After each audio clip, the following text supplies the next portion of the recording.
Guys, puri ஜெகநாதர் ஒவ்வொரு வருஷத்துக்கும் 15 நாள் நோய்வாய்ப்பட்டு காய்ச்சல்ல படுத்திருப்பாருன்னு உங்களுக்கு தெரியுமா? உண்மையாவே இதுக்கு பின்னாடி ஒரு சோகமான காரணம் இருக்குது. நான் முழுசா சொல்றேன், கவனமா கேளுங்க. பூரி ஜெகநாதருக்கு மாதவதாஸ் அப்படிங்கிற ஒரு தீவிரமான பக்தன் இருக்காரு. அவரோட மனைவி இறந்ததுக்கு அப்புறம் அவரோட ஒட்டுமொத்த வாழ்க்கையுமே ஜெகநாதருக்கு அர்ப்பணிச்சிட்டாரு. மாதவதாஸ் ஒரு நாள் கூட தவறாம பூரி ஜெகநாதருக்கு பூஜைகள் பண்ணி ஆசீர்வாதம் செய்வாரு. அவரோட உண்மையான அன்பை பார்த்து ஜெகநாதர் அவ்வளவு சந்தோஷப்பட்டாரு. ஒரு நாள் திடீர்னு மாதவதாஸ் நோய்வாய்ப்பட்டு படுத்த படுக்கையோட எந்திரிக்க முடியாம கிடந்தாரு. அவரோட நோயை யாராலையுமே குணப்படுத்த முடியல. இப்போ பூரி ஜெகநாதர் நேரடியா மாதவதாஸ் வீட்டுக்கே போய் அவர் கூட பல நாட்கள் தங்கி அவருக்கு சேவைகள் செஞ்சு பணிவிடை செஞ்சாரு. இதுக்கப்புறம் சில நாட்கள்லயே மாதவதாஸ் அந்த நோயிலிருந்து குணமடைகிறாரு. இதுக்கப்புறம் மாதவதாஸ் ரொம்ப சந்தோஷத்தோட அழுதுகிட்டே ஜெகநாதர் கிட்ட, சுவாமி, நீங்க தான் உலகத்துக்குமே அதிபதி.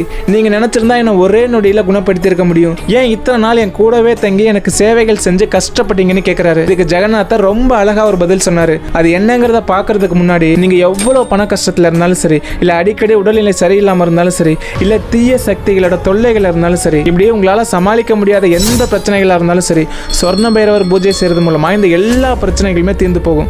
நான் உண்மையை தான் சொல்றேன். 15 வருஷமா பாரம்பரிய முறையில இந்த சொர்ண குபேர எந்திரத்தை ஃப்ரீயா ஆன்லைன் கிளாஸ்ல கொடுத்துட்டு இருக்காங்க. உண்மையாவே இந்த சொர்ண குபேர பூஜைகளை செஞ்சவங்க நிறைய பேரோட வாழ்க்கையே மாறிடுச்சுன்னு சொல்றாங்க. இதை பத்தின முழு விவரங்கள் நான் ஃபர்ஸ்ட் கமெண்ட்ல பின் பண்ணி வச்சிருக்கேன். அண்ட் ஸ்கிரீன்ல தெரியுற இந்த நம்பரை கான்டாக்ட் பண்ணி அந்த கிளாஸ்ல ஃப்ரீயா நீங்களும் ஜாயின் பண்ணி உங்க கஷ்டங்களை சொல்லுங்க. பூரி ஜெகநாதர் மாதவதாஸ் கிட்ட, மாதவதாஸ், இது எல்லாமே இந்த ஜென்மத்துல நீ அனுபவிக்க வேண்டிய கர்ம வினை. இது இந்த ஜென்மத்துல நீ அனுபவிக்கலனா இதுக்காகவே நீ இன்னொரு பிறவி எடுக்க வேண்டியதா இருக்கும். உனக்கு இன்னும் 15 நாள் கர்ம வினை பாக்கி இருக்குது. ஆனா என்னோட பக்தர்கள் யாருமே இப்படி கஷ்டப்படுறத என்னால பார்க்க முடியாது அப்படின்னு சொல்லி உனக்கு மிச்சமுள்ள அந்த நோயையும் வலியையும் உனக்கு பதிலா நான் ஏத்துக்கிறேன்னு சொல்லி ஜெகநாதர் அதை ஏத்துக்கிட்டாரு. அன்னையில இருந்து இப்போ வரைக்கும் வருஷத்துல 15 நாள் அந்த வலிகளை அனுபவிச்சுட்டு இருக்காரு. கைஸ், ஜெய் ஜெகநாதன் மறக்காம கமெண்ட் சொல்லிட்டு போங்க.